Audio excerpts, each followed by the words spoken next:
আসসালামু আলাইকুম। আজ আমি আপনাদের সাথে শেয়ার করব কিভাবে আপনারা সঠিক নিয়মে একটি কামিজ সেলাই করবেন। ভিডিওটি স্কিপ না করে পুরো ভিডিওটি দেখার অনুরোধ রইল।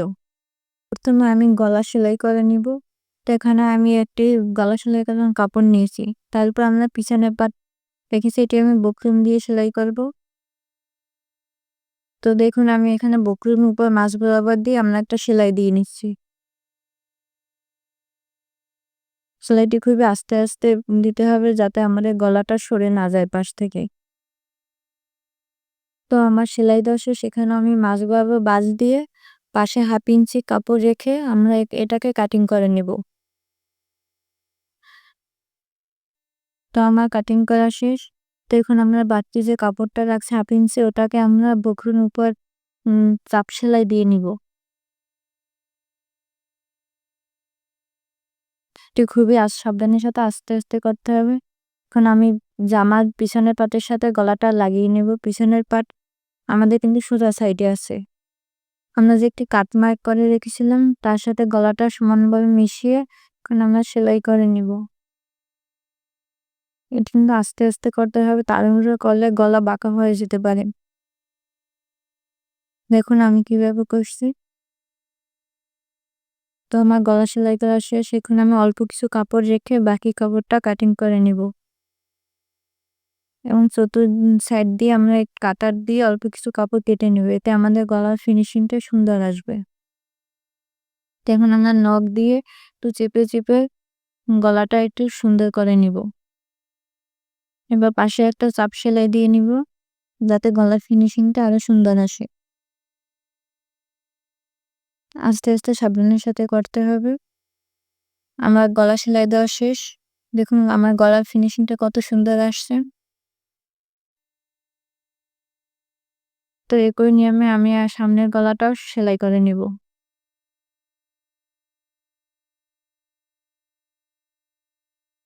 তো আমার সামনের গলাটাও কমপ্লিট করা হয়েছে। এখানে আমি পান গলা দিয়ে নিয়েছি। তো এখন আমি কাজ জয়েন করে নেব। তো দেখুন কিভাবে আমরা কাজ জয়েন করে নিচ্ছি। তো একটা পার্ট প্রথমে মেলে নিয়ে এবং তার উপর আর একটা পার্ট আমরা বসিয়ে নেব। বসিয়ে নেওয়ার পর যে পার্টটা আমরা বকুনটা মেলে নিয়েছি সেই পার্টটা ওই পার্টের উপর বসিয়ে সুন্দরভাবে সেলাই করে নেব। এরকম কাজ জয়েন করলে কাজের ফিনিশিংটা খুব সুন্দর আসে। সুন্দরভাবে আমরা সেলাই দিয়ে নিলাম।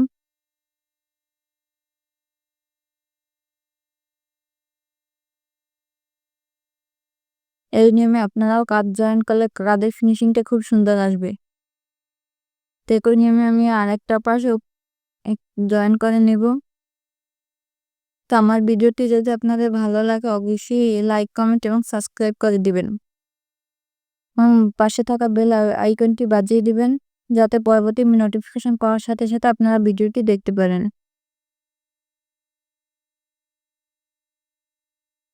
আমি অবশ্যই আপনাদের ভালোভাবে বোঝানোর চেষ্টা করছি এবং সহজে সুন্দরভাবে আপনাদের শেখানোর চেষ্টা করছি।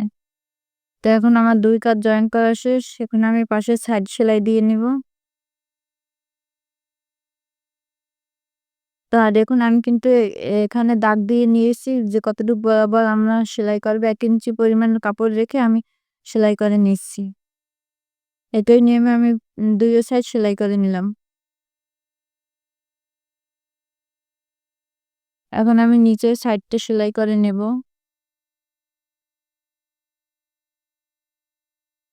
প্রথমে অল্প একটু বাঁশ দিয়ে তারপর আরেকটা বাঁশ দিয়ে আমরা সুন্দরভাবে আস্তে আস্তে ধরে এটাকে সেলাই করে নেব। সাইড সেলাই খুবই সাবধানের সাথে করতে হবে। আমাদের সাইড সেলাইটা সুন্দর না হলে জামার ফিনিশিংটা কিন্তু একদমই সুন্দর আসে না, আর কাপড়টাও একদম ভালো লাগে না দেখতে। একটু একটু বাঁশ দিয়ে এক হাত দিয়ে ধরে চেপে চেপে আমরা কাপড়টা কিন্তু টানা যাবে না, টানলে সেলাইটা বাঁকা হয়ে যাবে। অল্প অল্প করে কাপড় ধরে আমি সেলাই করে নেব। এই জয়েন্টের এখানে আমি থামিয়ে ঘুরিয়ে তারপর আবার সেলাই করে নিলাম।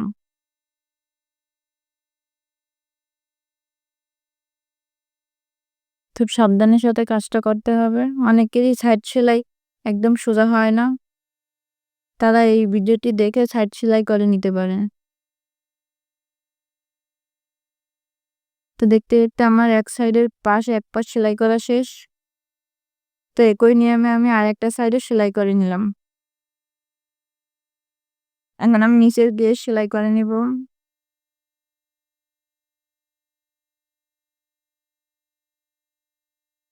একই নিয়মে আমি নিচের গেটটাও সেলাই করে নেব। প্রথমে একটা অল্প ছোট বাঁশ দিয়ে তারপর আরেকটা বাঁশ দিয়ে আমি গেটটাও সেলাই করে নিলাম।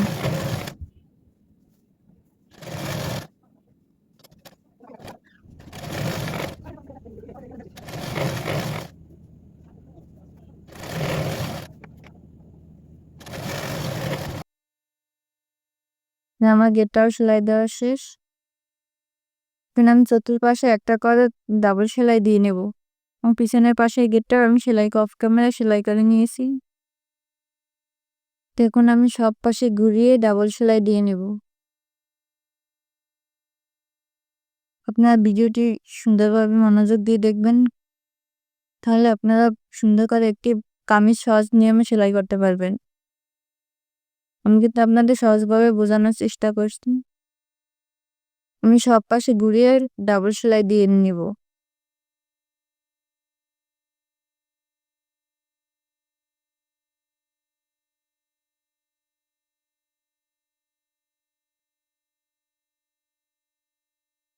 তো আমাদের সব পাশ ঘুরিয়ে ডাবল সেলাই দেওয়া শেষ। এখানে আমি দেখুন কত সুন্দর হয়েছে আমার কাজের ফিনিশিংটা। দেখুন আমার সাইড সেলাইটা কত সুন্দর হয়েছে। তো এখন আমি হাতা জয়েন করে নেব। তো হাতার জন্য প্রথমে আমি হাতার কাপড়টা সেলাই করে নেব। নুড়িটা আমি একটা বাঁশ দিয়ে সেলাই দিয়ে নেব। একই সাথে আমি দুইটা হাতা একবারে সেলাই করে নেব। প্রথমে একটা সেলাই দিয়ে নেব, পরে অপর হাতাটি একই নিয়মে আমি সেলাই দিয়ে নেব। তো এরপর আমরা একটা ডাবল সেলাই দিয়ে নিলাম।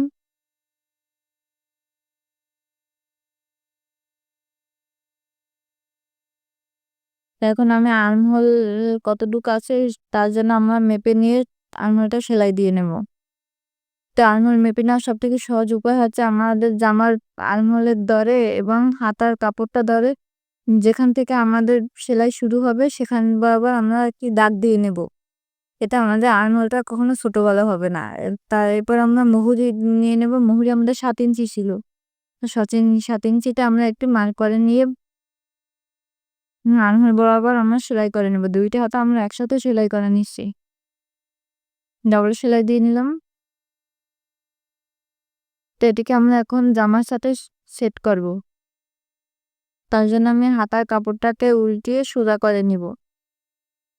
দেন আমরা জামার যে জয়েন্টটা আছে তার সাথে ধরে হাতার যে কাপড়ে একটা মার্ক করে নিয়েছিলাম মাঝ বরাবর, সেখান বরাবর সমান করে ধরে আমরা এখন সেলাই দিয়ে নেব।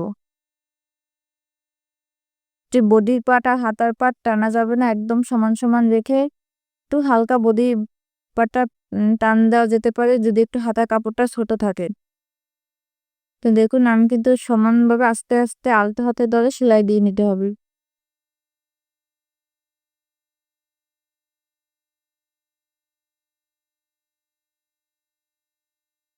তো একটি পার্ট আমাদের সেলাই দেওয়া শেষ। তো একই নিয়মে আমি অফ ক্যামেরা আরেকটা হাতাও সেলাই দিয়ে নিয়েছি। তো আমার ভিডিওটি যদি ভালো লাগে অবশ্যই লাইক, কমেন্ট এবং সাবস্ক্রাইব করে দিবেন আর নতুন নতুন ভিডিও পাওয়ার জন্য।